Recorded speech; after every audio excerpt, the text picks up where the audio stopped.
नमस्कार मित्रों, मैं प्रमोद कुमार पांडे, सोशल एक्टिविस्ट एवं पत्रकार आप लोगों के सामने एक बार फिर उपस्थित हूं। भ्रष्टाचार की कुंजी के इस एपिसोड में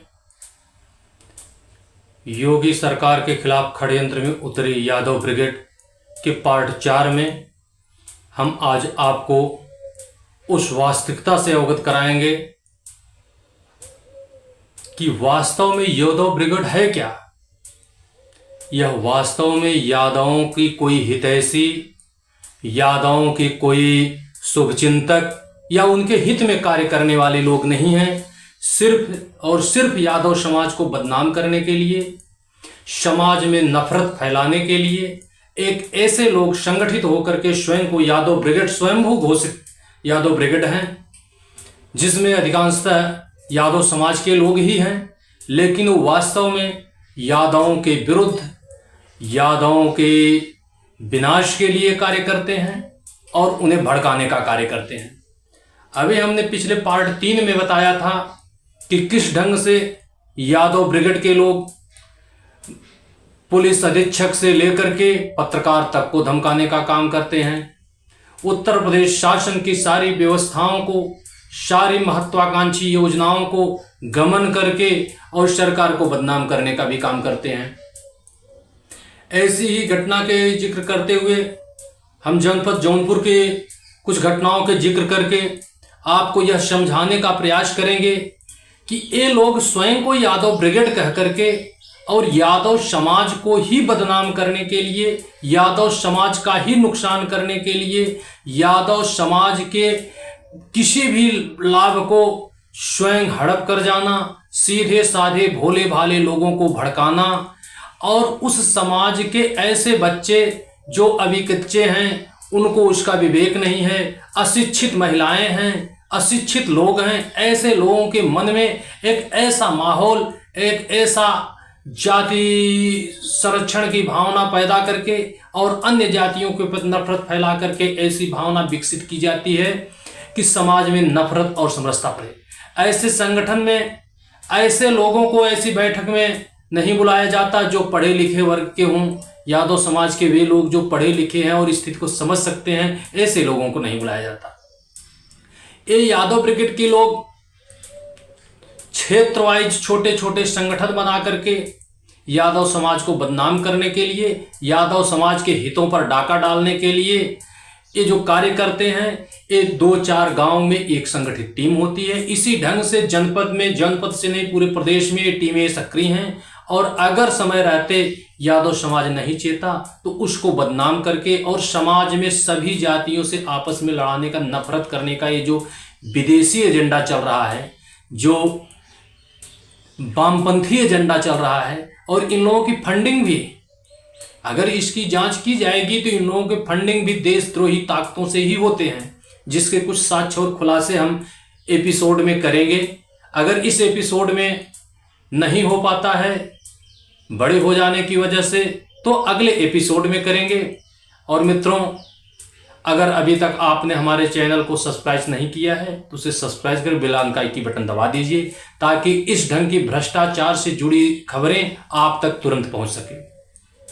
मित्रों, हमने पिछले पार्ट में बताया था किस ढंग से ये लोग पुलिस अधीक्षक तक को धमकी देते हैं, गुंडे और माफिए स्वयं को यादव ब्रिगेड कह करके यादव समाज को बदनाम करते हैं।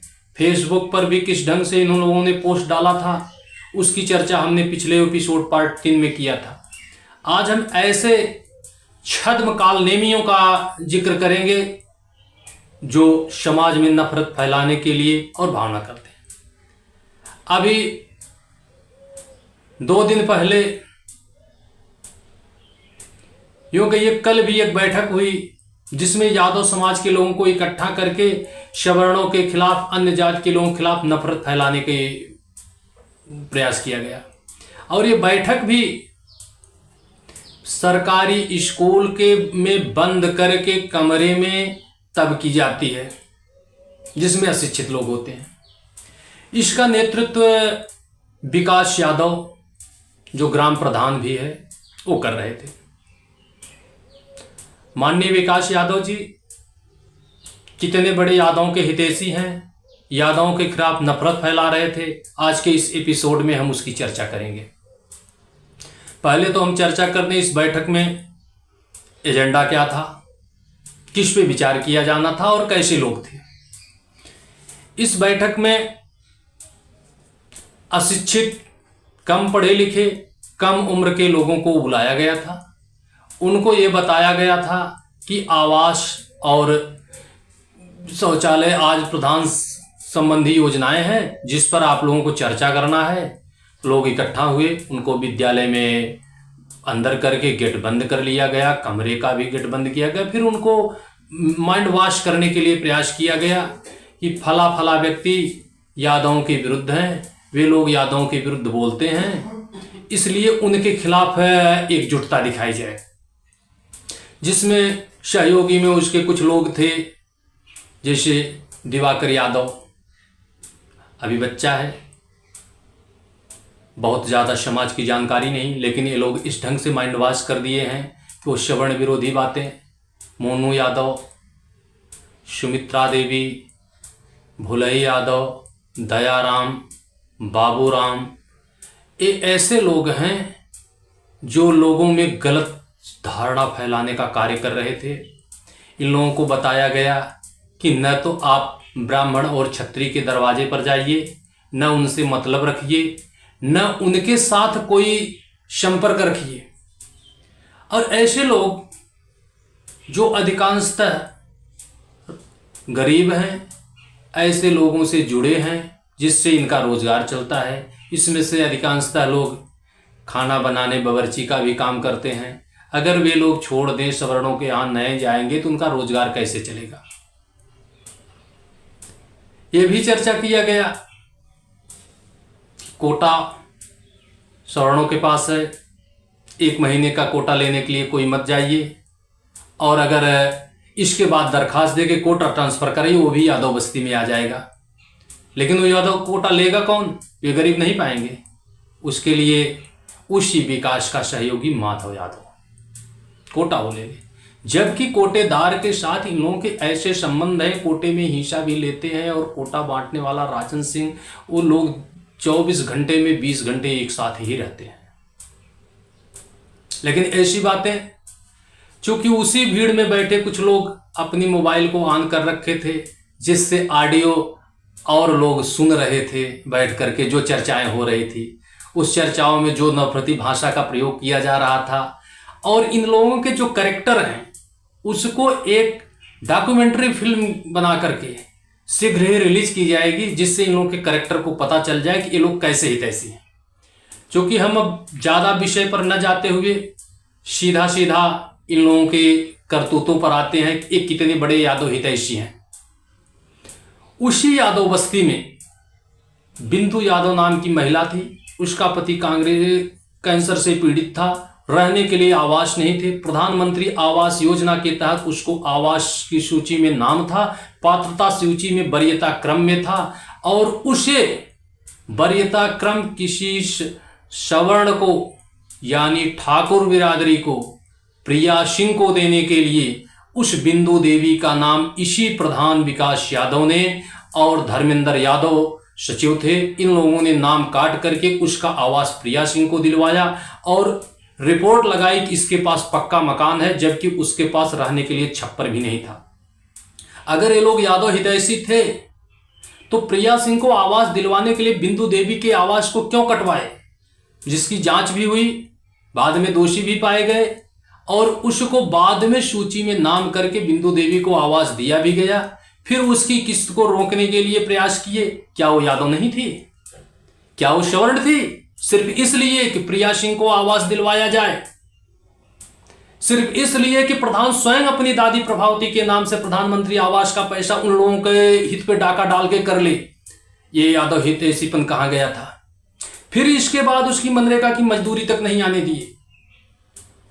चंद्रजीत यादव बिंदु यादव से पैसा वसूली के लिए बिना ग्राम सभा में चार्ज लिए हुए अपने हस्तलेख में उसको नोटिस काट के वसूली करते हैं, उन पर मानसिक दबाव डालने का प्रयास करते हैं। तब यादव हितैषीपन कहां चला गया था? किरण यादव के नाम से प्रधानमंत्री आवास योजना की पैसा पास हुआ, उसको सारी किस्तें मिली भी, मकान बने 3 साल हो गए, उसके खाते में डाल करके मनरेगा के तहत जो मजदूरी होती है उसको यही विकास यादव और यही पंचायत सचिव, तब वो यादव नहीं था, उसके खाते में डाल करके 16,800 रुपये दूसरे के खाते में उसके नाम से डाल करके पैसा ट्रांसफर करके गमन कर लिए। आज तक उसको नहीं मिला, वो यादव नहीं था। जहां तक यादव हितैषी की ये लोग बात करके लोगों को बलगलाते हैं। आपकी जानकारी के लिए बता दें कि प्रधान होते ही उसी यादव समाज के लोग जहां पर बैठक करके सवर्ण विरोधी मानसिकता का इन लोगों को पाठ पढ़ा रहे हैं, उन लोगों चरागाह पे जमीनें में बसे थे, ग्राम समाज में बसे थे, जिस पे आज तक आजादी के बाद से इतने दिनों तक किसी ने चर्चा नहीं किया। यही विकास यादव अपने लेटर पैड पर दरखास्त देकर के उन लोगों को बेदखल करवाने का प्रयास किया, जिस पे 24 लोगों के खिलाफ मुकदमा दर्ज हुआ और अभी तक 18 लोगों के खिलाफ बेदखली का और आदेश और वसूली की नोटिस जारी हो गई। ये इसी यादव हितैषी का काम है। आज तक किसी समाज के लोगों ने इन यादवों के खिलाफ नहीं किया था। प्रमाण के लिए आपको हम दिखाएं ये लेटर पैड और ये हस्ताक्षर, जरा इसको गौर से देखिए और उन समाज के लोग भी देखें कि क्या यह लेटर पैड और हस्ताक्षर किसी दूसरे का है जो इन नंबरों पर इस चारागाह की जमीन पर कब्जा करने वालों के खिलाफ कार्रवाई के लिए किया गया। ये पत्रांक संख्या 36 उन्हीं का है, जिस पर देखिए एसडीएम सदर द्वारा आदेश किया गया है। अगर ये उनके द्वारा नहीं है, उनके हस्ताक्षर फर्जी हैं, ये 2021 में हुआ और उस पर मुकदमा हुआ। अगर उनके हस्ताक्षर फर्जी हैं, जैसा कब लोगों को बताते हैं कि मेरे हस्ताक्षर नहीं, किसी ने दे दिया, अगर किसी अन्य ने दे दिया तो उसकी जांच क्यों नहीं करवाते? उनके खिलाफ 419-20 का मुकदमा दर्ज होता कोर्ट रचित साक्ष्य में, लेकिन ये स्वयं दोषी हैं। हस्तलेख उनके मिलान किए गए, उनके 20 लेटर पैड को लेकर के मिलान किया गया, हस्ताक्षर उन्हीं के हैं। इसके बाद भी कार्रवाई न हो, उन्हीं की टीम के, उन्हीं के सहयोगी अजीत सिंह उर्फ राजन सिंह, उनके द्वारा आप देख सकते हैं एसडीएम महोदय का इस पे आदेश हुआ है, मार्क हुआ है, हस्ताक्षर और एप्लीकेशन मिलान कर लीजिए। उस पर करवा करके इतने लोगों के खिलाफ मुकदमा दर्ज करवा के सिर्फ यादव बिरादरी के लोगों को बेदखल करने का प्रयास किया गया। क्या यह यादव हितैषी हो सकते हैं? इनके द्वारा ही विकास यादव के साथ हमेशा रहने वाले शिवम यादव, उनके नाम से प्रधान मुख्यमंत्री के ऑनलाइन पोर्टल पर एक शिकायत दर्ज करवाई गई, जिसका क्रमांक और साथ छवि आपको स्क्रीन पे दिखाया जाएगा कि ग्राम समाज पे कब्जा करवाने के लिए उनसे एप्लीकेशन डलवा करके पंचम यादव, ध्रुवेश यादव, राज यादव, गयादीन यादव, तीर्थराज यादव, इन सब के खिलाफ भी मुकदमा करवाया गया और बेदखली का आदेश करवाया गया। उसमें तो कोई सवर्ण नहीं गया था, किसी सवर्ण का योगदान नहीं था। इतने दिन इतने प्रधान हुए, श्रवण प्रधान रहे, विश्वकर्मा प्रधान रहे, यस्सी सिर थी, रामचंद्र सरोज प्रधान थे, कभी किसी ने उन यादवों के खिलाफ कभी ऐसा कुछ भी नहीं किया। आज इन्हीं के समय में, इन्हीं के हस्तलेख में, इन्हीं की शिकायत पर ऐसा क्यों हो रहा है?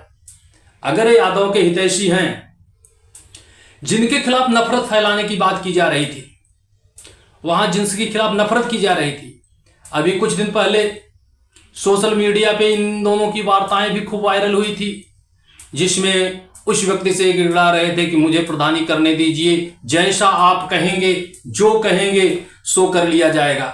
आखिर तब यादवों के हितैषी थे तो यादवों का हित कहां गया था?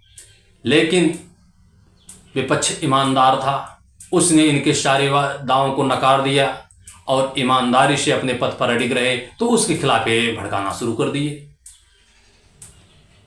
अगर वो जिसके खिलाफ भड़का रहे थे, अगर वो यादव विरोधी है, तो सारे यादव उसी के पास क्यों जाते हैं? उस ग्राम सभा के यादव उसके दरवाजे पर ही क्यों रहते हैं? अपनी समस्याओं के लेके क्यों जाते हैं? ये यादवों के हितैषी क्यों नहीं हो पाते? इनको आज ऐसी नौबत क्यों आ जाती है कि लोगों को बलगलाएं?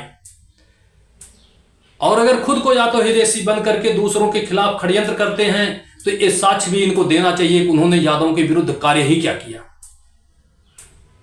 क्योंकि जो व्यक्ति समाज में समरसता की भावना, एकता और एकजुटता की बात करता है, उससे ये लोग नफरत की भावना विकसित करते हैं, उसके खिलाफ षड्यंत्र करते हैं।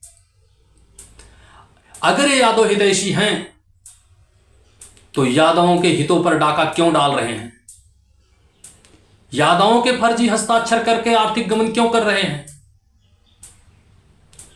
जब से प्रधान ग्राम सभा में हुए यश यादव, तब से रात में यादवों के यहां पैमाइशें होती हैं। लेखपाल वहां डेरा डाल रखा है, रात में वसूली होती है। अभी जिसके खिलाफ ये बात कर रहे हैं वर्तमान में, 13 अगस्त को इनके खिलाफ जांच होनी थी, डीडीओ महोदय जांच कर रही हैं। 5 अगस्त से 7 अगस्त के बीच में 9 बार उस व्यक्ति को ये फोन करते हैं, जिसकी कॉल डिटेल अभी आपको स्क्रीन पे दिखाई जा रही है। अगर वो व्यक्ति इतना यादव विरोधी है, सबको ये बातें भड़का रहे हैं कि उसके यहां मत जाइए, उससे संपर्क मत रखिए, तो खुद क्यों नाक रगड़ के उससे गिड़गिड़ा रहे हैं, मिलने के लिए दया की भीख मांग रहे हैं, मुलाकात करने का समय मांग रहे हैं। 5 तारीख की ऑडियो जो आपको अभी सुनाया जाएगा, कॉल डिटेल स्क्रीन पे दिखाया जाएगा। 5 तारीख को उसके दरवाजे पर जाकर के फोन करते हैं, गुरुदेव मैं आपसे मिलना चाहता हूं। उन्होंने कहा कि मैं घर पे नहीं हूं, शाम का समय था, 9 बज रहे थे, कहा मैं लेट आऊंगा और रात को मिलने की इजाजत नहीं है, आप अगले दिन मिलिए। फिर अगले दिन सुबह 4 बार फोन करते हैं। चौथी बार जब फोन उठता है तो फिर मिलने के लिए निवेदन करते हैं। उन्होंने कहा कि मुझे आपसे मिलने की कोई आवश्यकता नहीं है और मेरे घर पे आपको मुलाकात करने की इजाजत नहीं है, अगर विषय करना है तो आप गांव वालों से बात करिए। 6 अगस्त को ये फिर शाम को फोन करते हैं कि साहब अगर नहीं मुलाकात कर सकते हैं तो बाहर पट्टी में प्रधान मुन्नू तिवारी, पूर्व प्रधान अभय प्रकाश जी हैं, आपके भी हितैषी हैं, शुभचिंतक हैं, उनके दरवाजे पर मुलाकात कर लीजिए। उन्होंने कहा कि देखा जाएगा। 8 अगस्त को जाकर के उनके दरवाजे पर बैठकर फोन इंतजार कर रहे हैं और बार बार फोन कर रहे हैं कि अब आ जाइए। अगर इतनी नफरत है उस व्यक्ति के खिलाफ, इतना भड़का रहे हो, तो क्यों आप उसके लिए, उससे मिलने के लिए गिड़गिड़ा रहे हो? क्या ये आपकी जो कॉल डिटेल है ये गलत है? क्या टेलीफोन विभाग ने मिला लिए हैं कि आपके फोन से आने की कॉल डिटेल स्क्रीन पे दिख रही है? उन्होंने तो आपके पास फोन नहीं किया। अगर आप स्वयं वहां नाक रगड़ा रहे हैं, गिड़गिड़ा रहे हैं, तो दूसरों को क्यों भड़का रहे हैं? क्या जनता इतनी बेवकूफ है? यादव इसलिए आज की इस भ्रष्टाचार की कुंजी में हम इतना ही बताएंगे। इसके आगे सारे साक्ष्यों के साथ अगले एपिसोड में, चूंकि एपिसोड बड़ा हो जाएगा तो आप लोगों व्यस्तता भी है, इसलिए अगले एपिसोड में मैं सारे साक्ष्यों के साथ, इनकी काली करतूतों के साथ, इनके ऑडियो और वीडियो के साथ, हस्तलेख लेखकों के साथ, यादवों के साथ कितनी जातियां किए उसकी सारी जानकारी, किस ढंग से इन्होंने यादवों के बच्चों को बलगला करके आपराधिक कृत्यों में ढकेला, उनकी उस कॉल डिटेल को भी बताएंगे, जिस कॉल डिटेल के आधार पर साबित करेंगे कि इन्होंने ही भाजपा के पूर्व प्रत्याशी कृपा शंकर सिंह के भतीजे के पुत्र सुनील सिंह पर हमला करवाने के लिए लोगों को उस्काया और इसके बाद अपने ही लोगों को हमला करवाने के बाद किस ढंग से पुलिस से मुखबिरी करके छिनेटी के मामले में गिरफ्तार करवाया और इसके बाद इस केस में उन लोगों का भी नाम आया। मैं ये सारी चीजें साक्ष्य के साथ, इनकी जो वार्ताएं हुई उस ऑडियो के साथ दिखाएंगे। हम इनके और उस छद्मकालनेमी भेष की चर्चा करेंगे, किस ढंग से इन्होंने सपा के विधायक लकी यादव का इस्तेमाल किया, अपने काली करतूतों को छुपाने के लिए विधानसभा में भी प्रश्न उठवाया और फिर उसी सपा के विधायक लकी यादव के खिलाफ षड्यंत्र करने के लिए धनंजय सिंह के दरवाजे पर जाकर के किस ढंग से इन्होंने नाक रगड़ा, लकी यादव की किस ढंग से इन्होंने खिलाफत की और परिपक्व नेता होने की वजह से धनंजय सिंह इनकी काली करतूतों को समझते हुए अपने यहां इनको संरक्षण नहीं दिया। वो भी वीडियो मैं आपको एपिसोड में लोड करके अगले अंक में दिखाऊंगा। वहां से भी शरण न पाने पर ये लोग उस समय लकी के हितैषी उनसे काम भी लिए और अपनी मोबाइल के बाइट पर धनंजय सिंह की फोटो लगा करके और धनंजय मैं बनना चाहे, ये तो उस परिपक्व कुशल राजनीतिक व्यक्ति का है कि इन कालनेमियों को नफरत फैलाने के लिए अपने पास नहीं फटकने दिया। और ऐसा इन लोगों करने का उद्देश्य था श्यामराज सिंह के लड़के सुनील सिंह पर प्राणघातक हमला करने के लिए धनंजय सिंह के हितैषी बन करके एक कालनेमी रूप दिखाते, लेकिन ऐसा सफल नहीं हुआ और उन बच्चों को बलगला करके इसने हमला करवाया और पकड़वाया भी, जबकि उन लोगों को कोई आपराधिक इतिहास नहीं था। लेकिन उस सीधे साधे बच्चे थे। रमन यादव जो भी बहुत ही कुशल और व्यवहार कुशल लड़का था, उसको भी केसों में इसने फंसाया, उसको बलगला करके उससे प्रहार करवाया। संभव है कि वो था भी नहीं, लेकिन जबरदस्ती उसका नाम समेटवाया स्वयं को बचाने के लिए। रवि यादव उसको बलगला करके इसी ढंग से जातिवादी विष पिला करके और उससे हमला करवाया और उसको कई केसों में फंसा दिया। वो गरीब था, इतना रोजगार नहीं था। इसने स्वयं जिस दिवाकर यादव से कल की मीटिंग में बुलवा रहा है, उसके ऊपर उसकी ग्राम समाज में उसका मकान बना हुआ है और स्वयं खड़ा होकर के लेखपाल से ए और माधव यादव ये दोनों कह करके मुकदमा दर्ज करवाए और जमीन खाली करने वाले के लिए।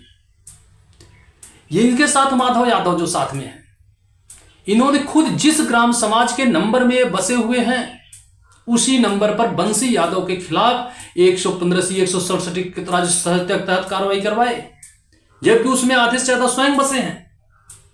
उनकी बेदखली की आदेश हुआ, वसूली की नोटिस लेके अमीन दौड़ रहे हैं, आरसी लेके दौड़ रहे हैं, और उसी नंबर में इनका मकान बना हुआ है, कोई केस नहीं हो रही है।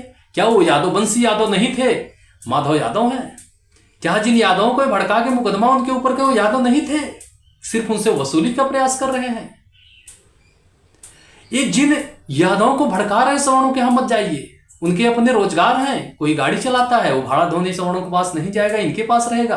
खाना बनाने के लिए जाता नहीं, उनके सारे रोजगार छिन जाएं। जैसे हमने पिछले अंकों में बताया था किस ढंग से कम्युनिस्टों और देशद्रोहियों के द्वारा हिंदुओं के रोजगार को छीने गए, नाई को आरक्षण चाहिए न उस पर कब्जा कर लिए, उनके सारे व्यवसाय पे। इसी ढंग से यादव समाज को आर्थिक रूप से तोड़कर उनको व्यवसाय से वंचित करके उनके अंदर जाति नफरत फैला करके समाज में लड़ा करके उनको मुकदमों में फंसा करके नष्ट करना चाहते हैं, ताकि इनके पीछे चल सके और उनके संसाधनों का स्वयं उपयोग कर सकें। इस एपिसोड में इतना ही। अगले एपिसोड में सारे साक्ष्यों के साथ आपके सामने हम फिर हाजिर होंगे, और तब तक के लिए अगर आप हमारे चैनल को सब्सक्राइब नहीं किए हैं तो सब्सक्राइब करके बेल आइकन दबा दीजिएगा, ताकि आपको ऐसे षड्यंत्रकारियों की साजिशों का पूरी जानकारी आपको तक पहुंच सके। तब तक के लिए जय हिंद, जय श्री राम।